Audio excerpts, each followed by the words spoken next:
Ay vallahi kuaförlü mentıkeli. Alo. Alo Cemile Khan merhaba. Merhaba Koko. Teyrover kuaför gelo. Rezi varım. Hevalek من جا أمريكا هاتی از خوازم توی ناس بکی به طرز که نود خبته و شکل گنو بده پورته. Rasti. Ha az بیشم او به $5 آنده خبته که چی؟ $5. اری؟ Yani tamam. Ahmet oğlum. Hamam mısın? Kavar var. Hafta şavadı peyvin. Nerm. Yani هري ما فهم كرنر اللي همو خوافير وسانه يعني. Yani ne hamule gelek جوان وسا نرمن. Özlem tutmazı heri خوافيرك وسا. Yani estim de çim kuaföre kuvuz. Ha bejin te جبركو كاري خو باشتك نه او كاري خو ha باشتك. ukare خوباش.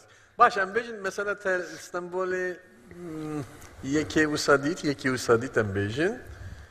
Diyarbakır te yeki usa cevap biniyoruz lan. Yeki ner. Diyarbakır. بيجي مثلا الخان شبكي رودني خوافير تجي الخان شبكي Ha. بلال تبقرة Ay kuaförlü mentıkeli. Alo. Alo Cemile Khan merhaba işler. Koko. Ne yapsan sen? Ha, iyiyim. Bugün kuaföre gelirsen yoksa yok. Geliyim. Amerika'dan bir arkadaşım gelmiş bilirsen yeni bir stille çalışıyor 10 numara muamelesi var süper saç yapıyor. Başı.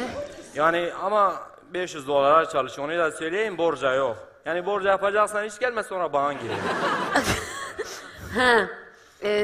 Ve çağırıyoruz. Naim. Gelmeyeyim. Gelmişsen nasıl gelmişsen ulan sana diyorum adam Amerika'dan gelmiş buraya kalırsan bana sen gelmişsen ya. Bin arabaya gel. Ne? Tamam geliyorum. Mamızda.